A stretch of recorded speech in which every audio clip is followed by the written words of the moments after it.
my son, David, had forbidden me from attending his wedding, yet he shamelessly sent me a bill for $80,000 to cover his extravagant party and Hawaiian honeymoon. There was even a note that read, "You should thank me for allowing you to contribute." I just smiled to myself, feeling my anger morph into a cold resolve. I decided then that his perfect, lavish wedding would turn into a nightmare.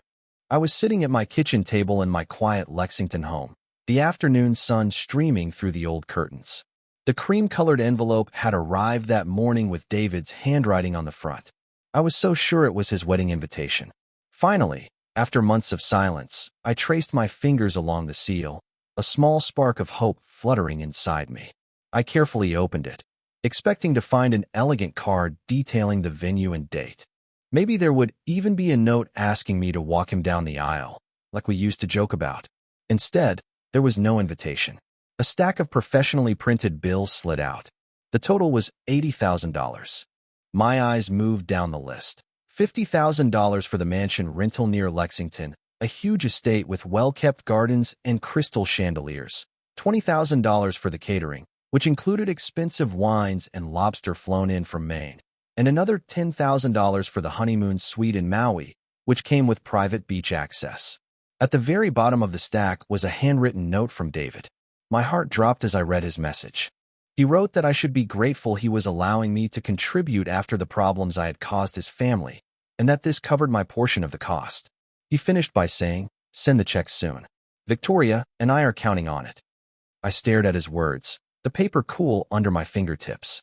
He was talking about the arguments we'd had, the times he had blamed me for not earning more in my engineering career, and for the humble life we had lived after my wife's death.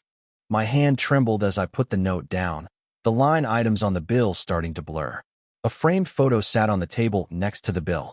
It was a picture of David as a boy, a little gap between his front teeth, grinning from a little league game, his small hand in mine. How did that boy become this man, treating me like an ATM and banning me from his wedding because I didn't fit into his perfect image? A cold wave of shock washed over me. I crumpled the note in my fist, but then smoothed it out again. No, I wouldn't let anger consume me. I slowly stood up, my knees protesting. The kitchen suddenly felt smaller, the walls closing in with memories of family dinners that were long gone. I walked to the sink and splashed water on my face, but it didn't wash away the sting. David thought he could erase me from his life while still taking my money, the nest egg I had worked so hard to build through years of overtime and saving after losing my wife, Elena, to cancer in 2015. He had called me once after her funeral, with a clipped tone, telling me I should have done more for all of us. I went back to the table and picked up an old pocket watch, a family heirloom from my own father. Its chain was worn from generations of hard work, and it ticked steadily in my hand, reminding me of the bonds that should last. But David had broken ours, hadn't he? He had banned me because his fiancée, Victoria, whispered that a simple retired man would embarrass their tech executive friends. A bitter smile slowly formed on my lips as the hurt twisted into a sharper feeling, resolve. I folded the bill neatly and felt a spark ignite deep inside me, a plan beginning to take shape. I looked at the bill again, its numbers mocking me. The anger slowly faded and a cold clarity set in. If David thought he could manipulate me, he was wrong. I knew a direct confrontation would get me nowhere. He would just dismiss me. But I could gather information, find the cracks in their perfect plan. My old laptop was on the counter, dusty but ready. It was time to find out what they were really up to. The spark of resolve grew as I picked up the photo of young David. His face looked innocent and full of promise from a day at Jacobson Park when he was 8. During a sudden thunderstorm, he had climbed into my lap, burying his head in my shoulder as rain hit the car windows. "Don't worry," he had said, his voice muffled. "You're the strongest." I had held him close, promising to always protect him, while Elena watched us with that warm smile of hers. I paced the kitchen now, the floorboards creaking, the smell of my morning coffee in the air. Those memories flooded in, unbidden, weekends spent teaching him to swing a bat, his laughter echoing as he rounded the bases. We had been unbreakable then, a trio against the world. But after Elena died, everything changed. David was 25 and already climbing the corporate ladder in tech, and he began to pull away. "You let her down," He had accused me one night on the phone in 2016, his voice full of resentment. If you had earned more, maybe the treatments could have been better. I had swallowed my pain, reminding him of the insurance battles and the second mortgage I had taken out to cover her care. But he didn't listen. He only saw my failures, the modest house, the reliable but unglamorous job. Last Christmas had been the final straw. I had driven to their sleek apartment with a tray of homemade tamales, just like Elena used to make. Victoria had barely looked up from her phone, whispering something to David that made him smirk. "Dad, we're vegan now," he said dismissively. And honestly, you showing up unannounced, it's awkward. I had left early, the drive home a blur.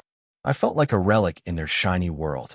And now this bill, it was the final insult, a demand that I fund their extravagance while they pushed me aside. My fists clenched as I stopped by the window, watching leaves flutter across the yard. The anger built, a steady burn replacing the nostalgia. How dare he treat me like a burden, then expect my gratitude for allowing him to take my money? I wasn't the victim here. Not anymore. I had raised him alone after Elena's death, sacrificing vacations and comforts to give him a good start. And Victoria, with her designer bags and social media boasts, was encouraging his greed. This betrayal demanded consequences. I silently and fiercely vowed to turn their perfect day into a lesson they would never forget. Rain began to hit the glass, mirroring the storm inside me. I turned away, my resolve hardening like steel. A momentary doubt flickered. Was I too old for this fight? But I pushed it aside. Justice wasn't about age, it was about dignity. With that thought, I reached for my laptop on the counter, the cool metal grounding me as I prepared to dig deeper. The laptop hummed to life in the dim light of the room, its screen casting a blue glow across the cluttered table. I sat down, and as the rain steadily drummed outside, I opened the browser with purpose. David's social media profiles were private, but Victoria's were not. She loved showing off their life. I scrolled through her posts, each one a sharp pain. "I can't wait for our dream wedding at the Ashford estate," one post said. "Blessed. #luxury living." The date jumped out at me. November 15th, 2024, just a few weeks away. There were photos of the mansion, with its ballroom decorated for a mock setup and chandeliers sparkling like diamonds. I took a sip of the cheap red wine I had been saving, its bitter taste sharpening my focus. Action spoke louder now. No more self-pity. I jotted down notes. The venue, the Ashford estate, with a $50,000 rental fee, the caterer, elite events, boasting farm-to-table meals for 200 guests, and the photographer, a professional named Leah Voss. Her portfolio was linked in Victoria's comments. "Gorgeous shots coming soon." Victoria had captioned it with heart emojis. I debated whether to confront David directly, but decided against it. That would just give him the satisfaction of dismissing me. It was better to undermine him from the shadows, to make him feel the loss of control that he feared so much. Tab after tab opened on my laptop. I found the website for the wedding planner, Mark Brennan, whose bio touted seamless events for discerning clients. A mutual contact on LinkedIn confirmed he was handling the wedding. The honeymoon details came from a travel agency's promotional materials. Maui Resort, overwater bungalow, all paid for with the bill they had sent me. My anger flared again when I saw a video of Victoria trying on a gown, with David grinning beside her. "Daddy's paying for the party," she joked in the comments, followed by a winking emoji. The sheer audacity of her statement fueled me. I cross-referenced vendors, making a list of the florist, DJ, and even the limo service. The extravagance was staggering. It was far beyond what David's salary could afford without my money. A moment of doubt crept in. Was this revenge too extreme? Was I risking what little family connection was left? But then I remembered his note again, that arrogant privilege, and my doubt vanished. This was about self-worth. It was about teaching him that greed had consequences.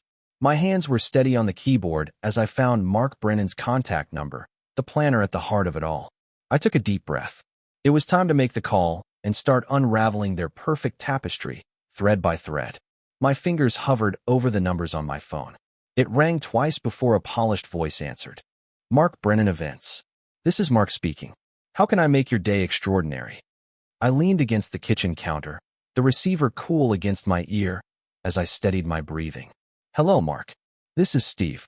I am David's father, the one paying for his wedding." There was a pause. and then his voice warmed.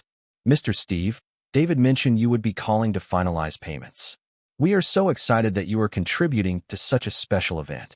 The Ashford estate is fully booked, and Victoria's vision is coming together beautifully." I let him ramble for a moment about floral arches and string quartets, my mind sharpening like a blade. "Actually, Mark, I would prefer to discuss this in person. Can we meet tomorrow? I have some details to clarify."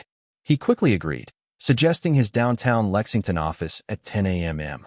I hung up, the click echoing in the quiet room, and poured myself another glass of wine, swirling it as I imagined his face when the truth hit him.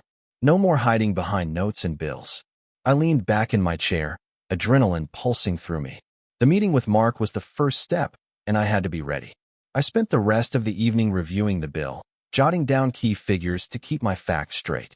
Before bed, I picked out a clean sweater and slacks, nothing fancy, but enough to look serious. As I lay down, the plan solidified in my mind, like a house's foundation. The next morning, I woke early, thermos of coffee in hand, ready to go. I drove through light traffic, the autumn leaves swirling like confetti on my windshield. A brief moment of hesitation gripped me at a red light. Was this the point of no return? But I ignored it, accelerating as the light turned green. Mark's office was in a sleek, glass, and chrome building, a world away from my old brick engineering firm. I parked and walked inside, the sterile air in the lobby carrying hints of expensive cologne. Mark greeted me with a firm handshake. He was wearing a perfectly tailored suit, and his tie was knotted precisely. "Mr. Steve, come in. Can I get you some coffee?" He led me to a plush chair across from his desk, which was piled with swatches and contracts. A framed photo of a smiling couple under a gazebo caught my eye, strengthening my resolve. David's celebration would not bring him joy, not with my money. Once we had settled in our chairs, Mark pulled out the file. He informed me that the $80,000 bill covered everything: the venue, catering, and even the honeymoon deposit, and that David had assured him everything was settled. I leaned forward, keeping my voice level. I asked if David had mentioned he was banned from the wedding and was not even invited to the extravagant event I was supposed to be funding. Mark's eyes widened, and his pen slipped from his fingers. He said that David had not mentioned I was banned. He had only said that family contributions were handled, and he admitted the situation was awkward. I told him to call it insulting. I explained that after everything I had done, after raising him alone, he had sent me the bill with a note telling me to be grateful. Mark rubbed his temple, saying he didn't know what to say. The contracts were signed, he said, but they couldn't move forward without full payment. The deposits were non-refundable, but the balance. I cut him off. I told him to inform David that the wedding was on hold until he talked to me directly. I said he would not be receiving any money from me, and that if he tried to push me, Mark should remind him just how fragile his plans could be. Mark nodded slowly, clearly stunned. He said he would call David today because this changed everything. As I stood to leave, I overheard him mutter something about an arrogant kid. The first taste of chaos fueled me. I stepped out into the crisp air, the door clicking shut behind me, feeling the ripple spread like a stone across still water. Standing on the sidewalk, I felt a surge of strength, but I knew I couldn't do this alone. Mark was just the beginning. David wouldn't give up easily, and I needed eyes and ears I could trust. My thoughts turned to Alex, his number still saved in my phone despite years of silence. He knew David better than most, and his recent work as a detective could be useful. I slid into my car, took a deep breath, and began to scroll through my contacts, feeling my plan solidify. I looked at my phone, still no missed calls, but I knew the silence wouldn't last. As I merged onto the highway, I passed over Alex's name, which I hadn't touched in years. He had been David's best friend until ambition got in the way. I remembered a time when Alex was 12 and showed up at our door after his parents' divorce. Elena made him hot chocolate while David and I played cards to distract him. Without letting doubt settle in, I dialed his number. "Alex, it's Steve." His voice came through, surprised but warm. "Mr. Steve. Wow. It's been a long time. Everything okay?" "Not exactly," I admitted. "David is getting married, but it's complicated. Can we meet? I need your expertise. I heard you're a private detective now, with photography skills." He chuckled wryly. "Word gets around." "Sure. The old cafe on Broadway in an hour." I agreed and hung up as I pulled into my driveway. The house felt less empty with my newfound purpose filling it. An hour later, I sat at a corner table in the cafe, the smell of fresh-baked scones mixing with the aroma of the falling leaves visible through the window. Alex arrived, looking taller than I remembered. His eyes were keen, like a detective's, and a camera bag was slung over his shoulder. He shook my hand firmly. "Mr. Steve, you look good. I'm sorry about Elena. She was like a mom to me, too." "Thanks, Alex," I said. "And call me Steve." I slid a coffee over to him. I told him that David had banned me from his wedding, but had sent me a bill for 80 grand. "I'm not paying," I said. "I'm fighting back." Alex's face hardened. He told me that sounded exactly like David, saying he had ditched him years ago when Alex wouldn't fake a reference for a job. He said David had accused him of holding him back with his small-time gigs. I nodded gently, probing for more. I said I had heard stories like that he exploited others to climb the ladder. "Oh yeah," Alex said, leaning in, his voice laced with old hurt. He told me that in college, David had borrowed his project ideas and claimed them as his own. When he called him out on it, David ghosted him. He said Victoria was the same, that she only cared about appearances. Over coffee refills, we planned our next move. Alex would document the wedding from outside, capturing any fallout with photos and videos, ready to use them for public leverage if needed. A mutual acquaintance, an old neighbor, Mrs. Jenkins, waved to me from the counter. I remembered when David and Alex had pranked her with fake snow in July. Alex grinned at the memory, but it faded. He told me that those days were gone and that David had changed. I replied that I had changed too, and that this alliance was real. As we parted with a handshake, new ideas began to swirl in my head, like steam from our cups. I thought about what we would need if we were going to get more recordings or logs. Alex nodded thoughtfully. I suggested that he come by my place tonight, telling him to bring whatever he had so we could start prepping for real. Alex's eyes lit up with enthusiasm. He said it was a deal, and that he would be there at 8. That question echoed in my mind as I drove home, the rain beginning to patter on the roof. Later that evening, I texted Alex and told him to come over, unable to wait. He arrived at my door with his toolkit, the downpour turning the porch light into a hazy glow. He stepped inside, shaking off his coat, and asked if I was ready to level up. We went into the living room, and I cleared a space on the coffee table. Dim lamps cast long shadows across the faded rugs. I handed him a mug of hot coffee, its steam swirling up like a promise. I asked him to show me how to protect myself with recordings, cameras, and everything else. Alex unpacked his gadgets, a small recorder, hidden cameras, and even apps for call logs. He began with the legal basics, explaining that in Kentucky, you only needed one person to consent to a recording. He showed me the button to press to record a call. I practiced on a mock setup, and his demo exposed the tactics David might use: gaslighting and deflection. Alex's voice softened as he mentioned how David had blamed me for Elena's treatments not working, saying that he remembered me selling my car to pay the bills. The words hit hard, bringing back a memory of Elena in the hospital, her hand weak in mine, and David storming out after accusing me of not fighting harder. I shared it with Alex, my voice catching. I told him she deserved better from all of us. "You gave everything," Alex replied gently, yet firmly. He said he owed me a lot, recalling how I had let him crash at my place and tutored him in math after his parents split up. I told him that David had laughed it off and called me weak. We quietly toasted to justice, not revenge, with our mugs. Alex walked me through where to place the cameras. He said if I angled one here, it would catch their faces clearly. I tested one, and the feed was crisp on my phone, a surge of strength rising in me as the image stabilized. But as the device hummed, a new thought intruded. What if David sensed the shift and called tonight?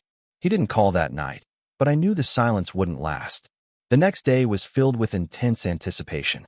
I checked my phone, tested the cameras, and took a walk around the block to calm my nerves. Every car that passed by made me flinch, thinking it was him. By evening, I was on edge when my phone finally buzzed, his name flashing on the screen. The device hummed softly in my palm, its green light steady, when my phone buzzed on the table. It was the middle of the evening, and the call sliced through the quiet like a knife. I was in the middle of brewing tea, the kettle just starting to whistle. The screen lit up with David's name. I let it ring, watching the vibrations skitter the phone across the wood. A cold draft from the window echoed the tension in my gut. It went to voicemail, then buzzed again. This time, it was Victoria. I ignored her call, too. I poured hot water over the tea bag, the scent of chamomile grounding me as I remembered Alex's advice. Record everything. Their words will be your ammunition. A few days had passed since our session, filled with quiet preparations, installing apps, and testing angles in the house. I had even taken a walk around the neighborhood to clear my head. But now the storm was breaking. Notifications piled up, 3 voicemails and texts flashing urgent. I sat at the kitchen table, the dim overhead light casting shadows on the walls, and I played the first one. It was a voice message from David, who said there was a misunderstanding with the payments and that the planner had called him and told him I had pulled out. He told me to call him right away because they needed to sort it out. His voice had started out composed, but an edge had crept in, like gravel underfoot. I replayed it, noting the panic bubbling beneath the surface. Misunderstanding, as if his bill and ban were an accident. The second voicemail was from Victoria. Steve, Victoria here. David is upset. The vendors are threatening to cancel without your contribution. Don't do this. It's petty. Her tone was clipped and superior, as if she were scolding a child. Petty. The word stung, but I smiled faintly, sipping my tea. Alex had warned me about this. Desperation masked as accusation. The third voicemail came from David again, his voice becoming more urgent. Dad, seriously, pick up. Everything's falling apart. You owe us this after everything. The pause hinted at old grudges, and his breath was heavy. I listened twice more, analyzing the rising pitch. They were hinting at threats. Rumors must be spreading. Mark had done his part. Then, an old mutual friend, Mrs. Hargrove from down the street, called. Her voice was hesitant when I answered. She told me she had heard whispers at the club about David's wedding troubles. People were saying there were money issues, and she wanted to make sure I was okay. Her words twisted in my gut. Public whispers already. I hadn't expected the ripple to reach so far, so fast. But it fueled me. A surge of control after years of being sidelined. But as I set the phone down, another voicemail came in. This time, David's voice was cracking. If you don't fix this, you'll regret it. The threat hung there, replaying in my mind as I stared at the screen. The threat echoed as the phone rang again the next evening, insistent like a heartbeat in the living room where I paced, the recorder app open and ready. I gripped the device tightly, letting it ring 4 times before answering. A deliberate pause to unsettle him. Hello, David. He was finally calling me. Dad, finally. What the hell is going on? Mark says you refuse to pay. You're sabotaging our wedding. His accusation burst out, his voice high with frustration. I took a deep breath, the carpet soft under my feet. Sabotaging. You banned me and then sent me a bill like I was a sponsor, not a family member. I remember your note saying that I should be grateful. There was a moment of silence. Then he exploded, saying that it wasn't like that. He said Victoria's friends and the crowd were retired and that it just wouldn't fit. But he insisted that I owed them the money after what he called the struggles I had caused with his mom. The jab at Elena twisted like a thorn, but I stayed calm, recording every word. I raised you alone, I said. I sold what I had for her care. You blame me then, and you ignore me now. No, David. No payment. You're ruining everything, he shouted, his voice raw. Victoria's furious. The caterers want deposits. The estate is threatening fees. I paused, drawing strength from the pocket watch on the side table. Its ticking was a reminder of enduring dignity. Fix what you broke. Talk to me like a son, not a banker. I suddenly heard Victoria's voice cut in on the speakerphone. She told me this was ridiculous and that my pettiness could cancel their entire life. She told me to think about the embarrassment. Her interruption spiked the tension, and her tone was full of disdain. Embarrassment? I asked. Like banning your father-in-law? Or the bill you sent? The honeymoon you expect me to pay for while you exclude me? David jumped back in, becoming defensive. He said it was my duty and that family contributes. He then admitted that I was just jealous of his success. The admission slipped out and hit me like a revelation, exposing his fragile ego. I countered firmly that his success was built on using people. Not anymore. The line crackled with his heavy breathing. You'll regret this. We're done. He hung up abruptly, the silence ringing in my ears. The words he had said lingered in my mind as a key slip, a vulnerability laid bare that sharpened my resolve. That vulnerability remained in my thoughts as I paced the hallway, the house quiet except for the faint hum of the fridge. Moments later, a text alert chimed. It was Alex. Update. Vendors demanding payment. Rumors flying at the estate. Photos incoming. I opened the attachment. Blurry shots of workers pausing setups. A florist van idling uncertainly. The images fueled me, but then David's texts flooded in. Selfish old man. Destroying our day over ego. Short, stabbing accusations glowing on the screen. My heart stayed steady as a call from my neighbor, Mr. Ellis, came through. Steve, I saw David yelling at a delivery guy yesterday. Rude as hell, demanding discounts like he owned the place. His voice was gruff but supportive. I heard about the wedding mess. If you need backup, I'm here. Remember how he snubbed us at the block party? Acted too good. I leaned against the wall, phone to ear. Thanks, Ellis. What exactly happened with the delivery? He chuckled dryly. Guy dropped off invitations or something. David berated him for a crease, said, Do you know who I am? Victoria just watched. Folks are talking, vendors pulling out. The anecdote painted David's arrogance vividly, an echo of how he treated me. Appreciate the intel. It keeps me going. No problem, Ellis replied warmly. You've got community here. He doesn't. We hung up, and I texted Alex back. More from neighbor. David's alienating everyone. His reply was perfect. Escalation incoming, preps faltering. But as I set the phone down, a new text from an unknown number popped up. Mr. Ta's re-wedding cancellation fees. The words trailed off, spiking a fresh wave of urgency as the ticking clock on the mantel seemed to count down to something inevitable. The gray light of dawn seeped through the curtains on November 15th, 2024, the wedding day, as rain began to patter against the window panes like impatient fingers. I'd woken early, the ticking clock from the night before still echoing in my ears, a reminder of the urgency building over the past week. Those days had slipped by in a rhythm of quiet vigilance, monitoring updates from Alex, ignoring the escalating texts from David, and even taking long walks in the crisp Lexington air to steel my nerves against any wavering doubt. Now, as I checked the weather app, forecasts of steady downpours mirrored the storm I'd orchestrated, a symbolic deluge washing away pretenses. I brewed coffee, the rich scent filling the kitchen, and settled at the table with my phone ready. Alex's first text came at 7 a.m. at the estate. Vendors arriving, or not. Photos soon. I sipped slowly, the mug warm in my hands as images trickled in. Florists were unloading vans only to repack half the arrangements, their faces pinched in frustration under umbrellas. Deposit issues, one caption read. They're leaving. The chaos unfolded in real-time snippets. A caterer's truck idled. Workers were boxing up crates of untouched china and silverware. Rain was slicking the driveway into a glossy mess. Guests started arriving around noon. Alex's covert shots showed confused clusters under tents, umbrellas blooming like dark flowers. Overheard, his message pinged. Where's the setup? I ignored a flurry of calls from David, the phone vibrating like a trapped bee on the table. Voicemails piled up. I played one, his voice frantic. Dad, send the money now. Everything's falling apart. The estate managers are threatening to shut it down. The desperation cracked through, a far cry from his earlier arrogance. More photos showed the grand hall half-dressed, chairs scattered haphazardly, and no sign of the string quartet. Then a shot that twisted something inside me. Victoria in her gown, her expression crumpled, rain streaking the mansion windows behind her like tears.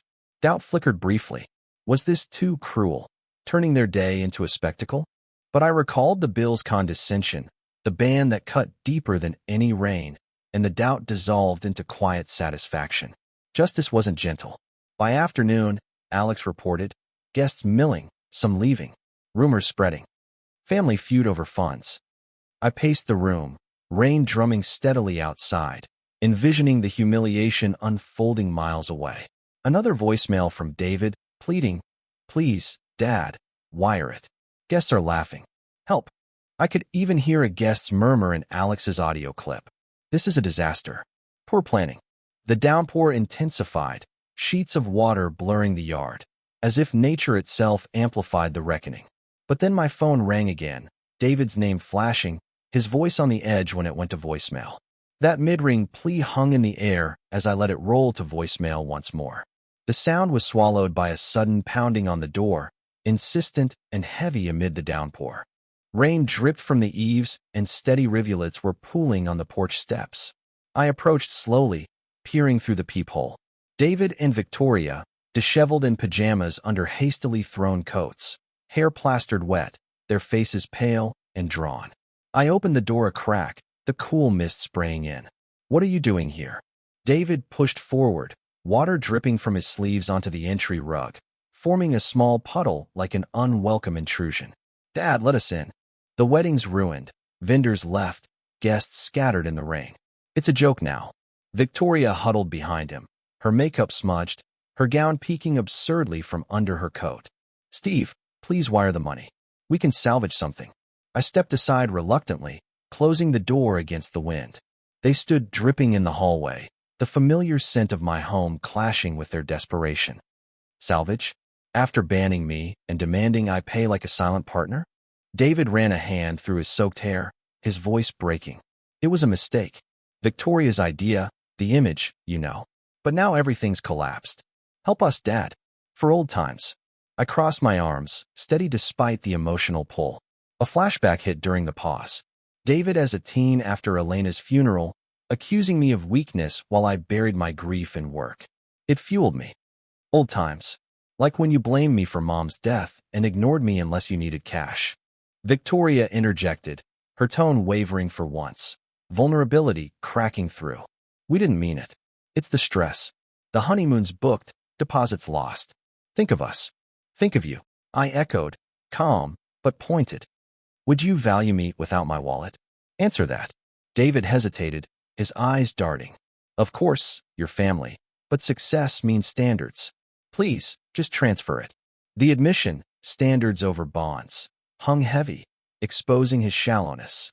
"No, David. This is the consequence. Greed has a price." He begged, then his voice rose. "You're destroying us." Guests whispered.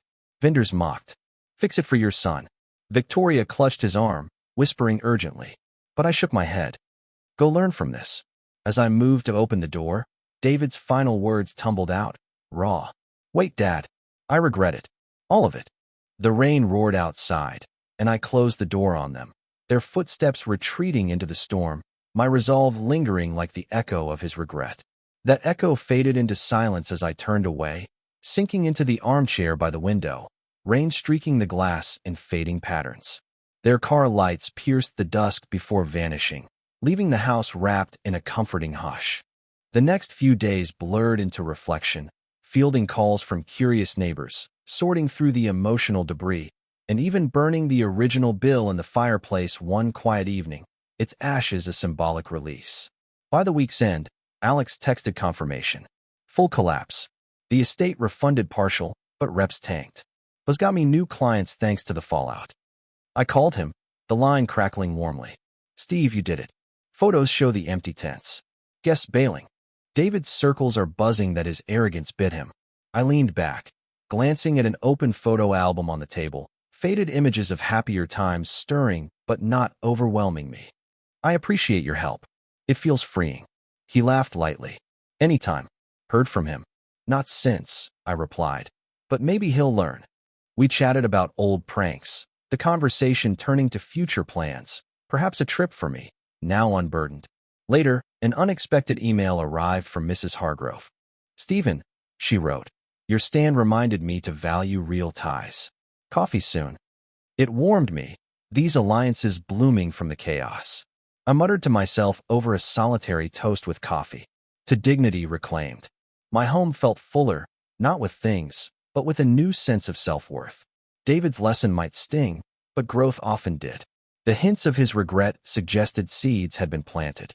As the rain finally cleared, I stepped outside into the crisp air, sunlight breaking through the clouds, a new path unfolding before me.